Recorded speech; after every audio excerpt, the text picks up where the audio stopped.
Hey there. If you've been feeling stuck or indecisive in your business lately, I want to offer you a powerful shift that's helped me and so many of my clients break out of the loop of overthinking. Here it is. Clarity doesn't come from thinking. It comes from movement, from taking action.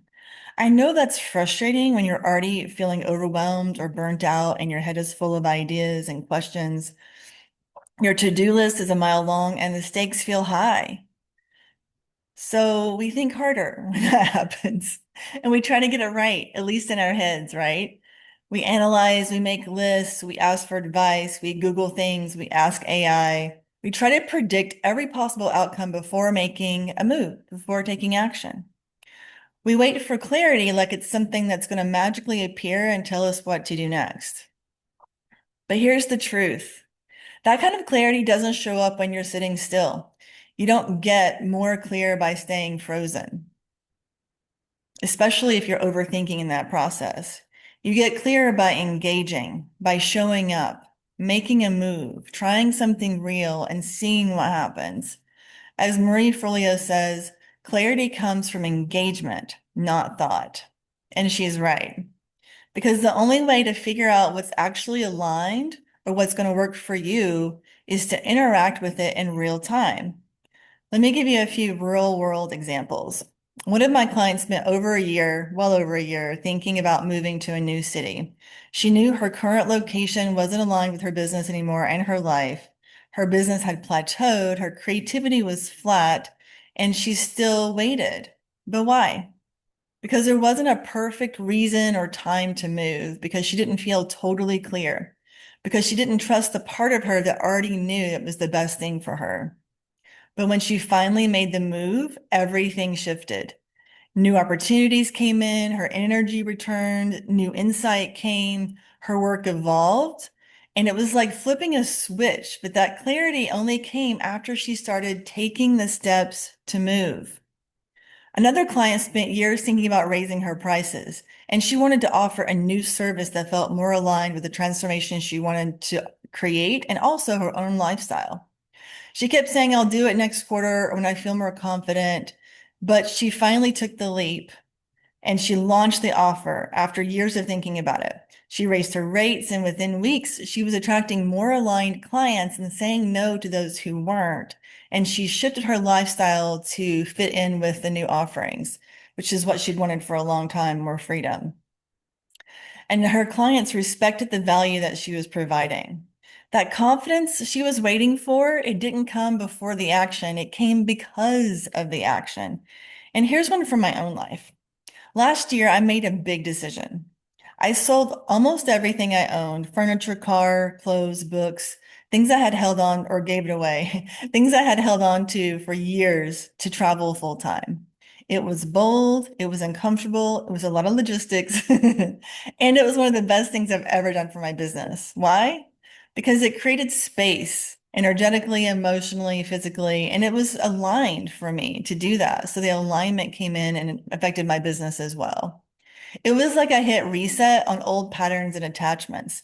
I stopped organizing around what I had and where I had been and started focusing on what I wanted to create next. That one move opened up to a completely new chapter. I gained energy, clarity, ideas flowed. My business began evolving in ways I had been craving for years. And that shift, it didn't come from sitting and thinking about it and getting a perfect plan. It came from starting to take action. That's the power of motion because clarity doesn't come before the action, oftentimes. There are times when you have a gut hit, depending on how you operate, that you know something, and that helps you take the action. But, when we get caught up in overthinking, even a wrong move can create more clarity than staying stuck in your head. And here's the kicker. You're allowed to pivot. You're allowed to shift. You're allowed to get it wrong, quote unquote wrong, to make a mess and recalibrate and learn from what you've done. That's what we do as entrepreneurs. It's what evolution requires. But I want to pause here because there's a deeper reason that stuckness shows up sometimes, and it's not just mindset. When we don't move, we often end up in a nervous system freeze state. So that freeze state can look like procrastination, indecision, or foggy thinking. So it's not laziness. That's your nervous system trying to protect you from failure, from judgment, from uncertainty. But those are things that you have to face in life, especially if you're going to do anything, right? The way out isn't to force your way through. It's to take one small, even tiny doable action, something that feels safe and possible, not heroic, just realistic. Because when you move just a little, your system begins to thaw. You build trust with yourself. You signal, hey, we're okay. We can do this. Maybe that hey should be softer. Hey, we're okay. We can do this. This is where the Hakomi sensitivity cycle comes in. So if you haven't heard of this, so the freeze state is one thing, and the way out of that is to take small action. And this perspective of the Hakomi sensitivity cycle is such a great tool. I've been using it for many years. So there are 4 stages, and I'll show you an image at the end of the video. It's basically rest, insight, think of it like a circle. Rest, insight, effective action, satisfaction. Rest, from rest comes insight. From insight comes effective action. And then from effective action comes satisfaction. Overthinking isn't in the cycle. And if you find yourself not being able to take effective action, you go back to rest to get to insight. And our culture skips both the rest and the satisfaction. And we expect ourselves to have insight, effective action all the time, which doesn't really work. So here's the thing.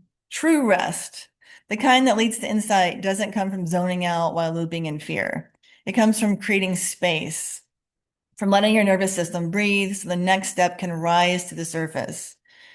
So your action might be taking space, true space and rest, to be able to get the insight to take effective action. Not perfect action that you overthink about, not huge action, just something that's aligned. And that's what brings satisfaction. Not because the result is guaranteed, but because you're in motion again. You're moving, you're not frozen. And I want to name another trap that shows up here as well. Perfectionism. Perfectionism says don't act until it's flawless. Don't launch until it's guaranteed. Don't move until you're totally sure. But here's the truth. Perfectionism is not your intuition. It's fear. Speaking of perfectionism, I can't say it. It's fear in a really convincing outfit. You can't optimize something you haven't started through thinking about, right? So you can't optimize something you haven't started through thinking about it. You have to start it to optimize it. Let that land. This was a huge one for me. It's like, oh, I can think about this program I'm going to create forever, or I can just start it and then tweak it as I go. You don't need to feel ready. You just need to be willing. So if you've been circling the same idea for weeks, months, or even years, I invite you to stop planning and engage instead. Ask yourself, what is the one low risk action I could take right now to move toward creating this idea? What's the smallest way I could experiment with this next step? What would happen if I trusted that clarity will come after I move, not before, because it will? So whether it's reaching out to potential collaborator, raising your rates for one new client, posting about that offer you've been sitting on, or simply scheduling a block of time to map it out imperfectly, let that be the action that brings you to the clarity you've been waiting for. And if you want support to make your next move with more confidence and alignment, I've got 2 ways to help you that are listed below. You can take the burnout quiz if you feel burnt out in your business. This is for people who have experience in their business and it's working overall, but you feel burnt out and you're ready for something different. So this quiz shows you the kind of burnout you have, like your burnout archetype, and it helps give you personalized next steps based on your archetype of burnout. Or if you already know you need to reset your business so it actually supports your life, You can book a call with me. We'll figure it out together. But whatever you do, don't stay frozen. Clarity lives on the other side of action, not perfect action, just forward action. You've got this. All right, let me show you the Hakomi sensitivity cycle because this graphic might stay with you a little bit clearer than the little pointing that I did. Okay, so here it is. So basically, you start at rest, you have natural like sensation of insight from that rest. And then you take effective action, and then you feel satisfaction, and then you return to rest.